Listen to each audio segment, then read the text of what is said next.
I'm Troy Beverly, and this is Pan-African News. Today, UN wants to investigate Mali for alleged massacre. Farmaajo overrules Roble's expulsion of AU envoy. Zambian opposition leader charged with inciting mutiny. 22 African countries to employ e-trade platform. African Continental Free Trade Area to bolster all transport sectors. Ethiopian tractor company signs deal with Somali region. Insurgents attack military base in Burkina Faso. Malian army kills 20 insurgents. ECOWAS to deploy security force to Guinea-Bissau. Mali. UN expert calls for independent investigation into Mura. This article is taken from the French newspapers Le Figaro and AFP. The UN independent expert on human rights in Mali called on Wednesday, April 6th, for an independent investigation into the events in Mura Center, where testimonies report the mass execution of civilians by soldiers, Malians, and foreign fighters.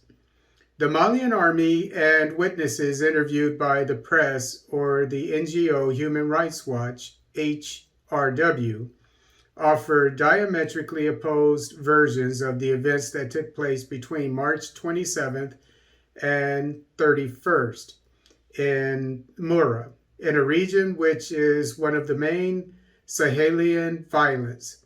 The army says it neutralized 203 jihadists during a major operation.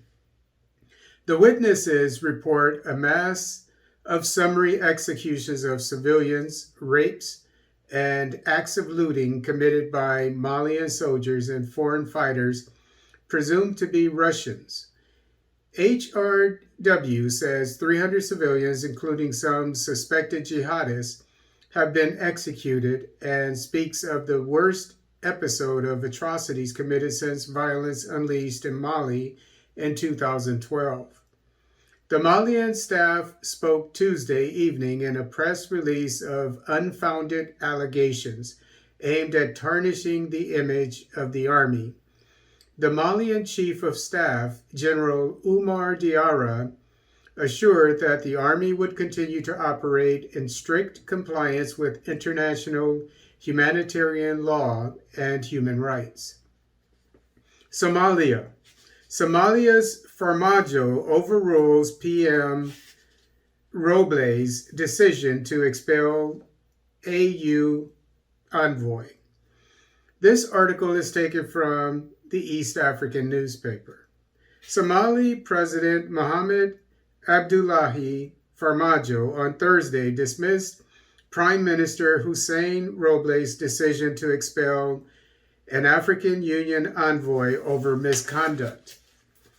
In a letter dated on April 6th, PM Roble had notified the African Union Commission chairperson that the Somali government had declared Mozambican diplomat Francisco Madeira persona non grata for engaging in acts that are incompatible with his status as representative of the African Union Commission and is ordered to leave Somalia within 48 hours. Madeira is the special representative of the African Union Commission chairperson for Somalia, SRCC. No details of the alleged act of misconduct were given by the Prime Minister, but the move came 5 months after Madeira's deputy, Ugandan diplomat Simon Mulongo, was shown the door after being accused of similar acts last year. In a statement Thursday, President Farmaajo said he did not okay the expulsion, and the Prime Minister does not have the power to make the decision alone. Zambia. Zambian opposition leader Chilufya Tayali charged with inciting mutiny. This article is taken from the East African newspaper. Zambian opposition leader Chilufa Tayali was late Thursday charged with inciting mutiny.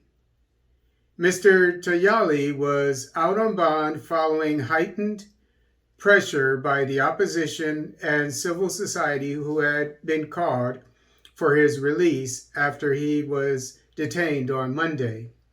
Police have formally charged and arrested Chilufa Tayali for the offenses of inciting mutiny. If convicted, the politician could face life imprisonment. Mr. Tayali of the Economic and Equity Party was picked up on Monday over statements he made about security forces. During a press briefing in the capital, Lusaka, Mr. Tayali alleged that the government has not paid military personnel who served in a recent peacekeeping mission. He is also accused of receiving a classified Zambia Army message in contravention of the State Security Act and later circulating the document on social media using his Facebook page. Africa e-trade platform to connect 22 countries. The East African newspapers where this article comes from. Kenya Trade Network Agency, KenTrade, has launched the Africa e-trade platform to handle the exchange of commercial documents. The platform has been in a pilot phase for about 18 months in Kenya, Morocco, Tunisia, Cameroon, and Senegal, and will now be integrated in 22 countries which are members of the African Alliance for Electronic Commerce, AAEC. The platform will ease the cost of doing business and help traders exchange information on trade as the Africa Continental Free Trade Agreement, AfCFTA, takes shape. Speaking at the launch last week of 3 online trading platforms, AAEC, Africa E-Trade Hub, and the upgraded KenTrade's Trade Facilitation Platform, TFP program, Mr. Wangora said Africa intra-trade will only succeed if member states adopt technology. KenTrade runs the online cargo clearing system logistics coordination platform, which provides information to all the players on the real-time location of their cargo while in transit. African Continental Free Trade Area, AfCFTA. AfCFTA projected to multiply traffic flows on all transport modes. This article is taken from the Ethiopian Monitor. The African Continental Free Trade Area, AfCFTA, will boost intra-African trade by around 40%, with substantial benefits to the transport sectors, according to the latest estimates by the Economic Commission for Africa, ECA. If fully implemented, ECA's Price Watch report says the AfCFTA will significantly increase traffic flows on all transport modes, road, rail, maritime, and air. The free trade is projected to increase transport equipment needs significantly for all modes of transport, it projects. The estimates on investment opportunities in the transport sector because of full implementation of AfCFTA were released during the Commission's virtual meeting of African finance ministers on Thursday. Presenting the findings to the ministers, ECA's infrastructure expert said the intra-African trade in transport services has the potential to increase by nearly 50%, provided that the AfCFTA is fully executed. Cost of equipment required by different transport modes to cope with AfCFTA is estimated at $411 billion, he said.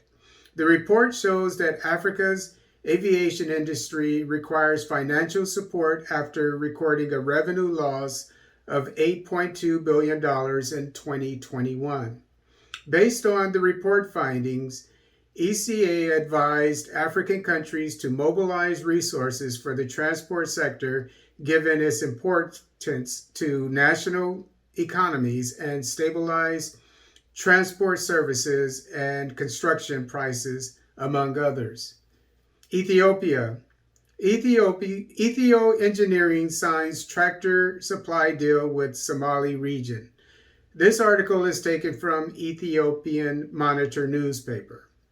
Ethio Engineering Group, EEG, and Somali region have signed an agreement for supply of tractors and implements worth 174 million birr, $3.4 million.